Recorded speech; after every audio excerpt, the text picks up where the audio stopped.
이재명 대통령이 오늘 국회에서 취임 이후 처음으로 추가 경정 예산안 시정 연설을 했습니다. 경기 회복의 골든타임을 놓쳐서는 안 된다며 신속한 추경안 심의와 본회의 통과를 국회에 당부했습니다.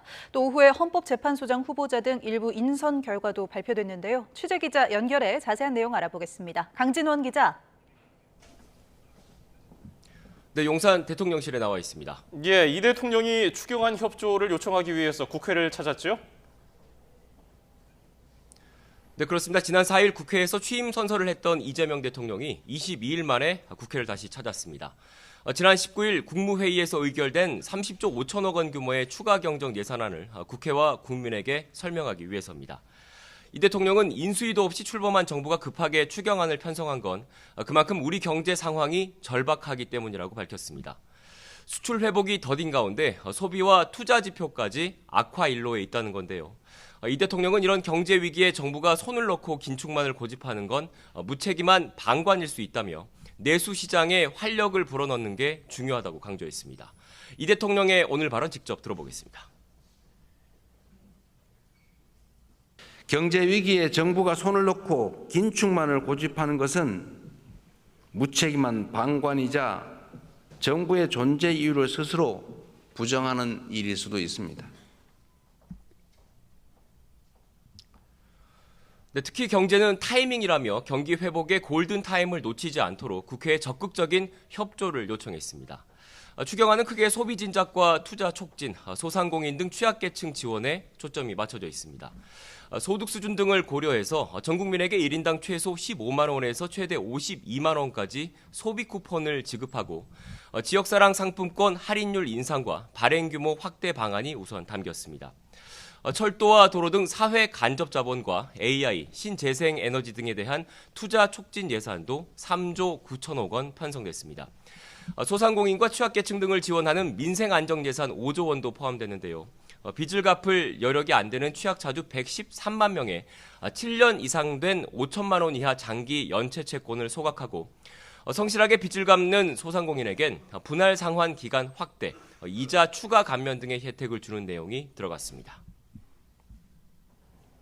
오늘 시정연설에서 추경안 외에도 새 정부의 국정 운영 방향에 대한 언급도 있었죠? 네, 그렇습니다. 이재명 대통령은 지난 4일 국회에서 취임 선서를 했을 때 약속을 다시 꺼내들었습니다. 국민이 주인인 나라, 안전하고 평화로운 나라를 만들겠다면서 새 정부의 국정 철학을 언급했습니다. 우선 새로운 성장 동력을 만들고 성장의 기회와 결과를 함께 나누는 공정 성장의 문을 열어야 한다고 강조했습니다. 요즘처럼 저성장이 지속하면 기회의 문이 좁아지고 경쟁과 갈등이 격화되는 악순환에 빠지는 만큼 돌파구를 찾겠다는 취지로 분석됩니다.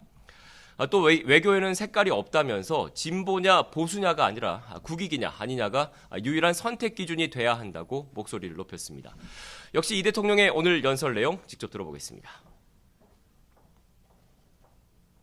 국익 중심의 실용 외교로 통상과 공급망 문제를 비롯한 국제 질서 변화에 슬기롭게 대응해야 합니다.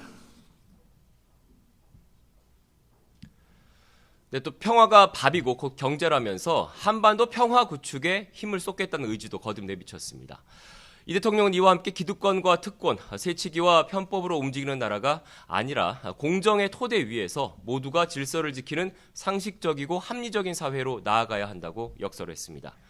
작은 차이를 인정하고 포용하면 새롭게 출발할 수 있다면서 사회 통합의 중요성도 강조했습니다.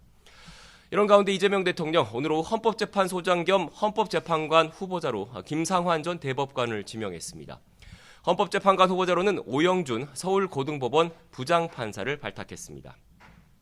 두 자리는 지난 4월 문형배 전 헌법재판소장 권한대행과 이미선 전 헌법재판관이 임기 종료로 물러난 뒤 공석 상태였습니다. 차관급 인사청문 대상이죠. 국세청장 후보자로는 임광현 더불어민주당 의원이 지명됐습니다. 비례대표인 임 의원은 서울지방국세청장과 국세청 차장 등을 지냈습니다. 이 대통령은 또 국방부 차관에 이두희 전 육군 미사일 전략사령부 사령관을 임명하는 등 5개 부처 차관급 인사도 오늘 단행했습니다. 지금까지 용산 대통령실에서 YTN 강진원입니다.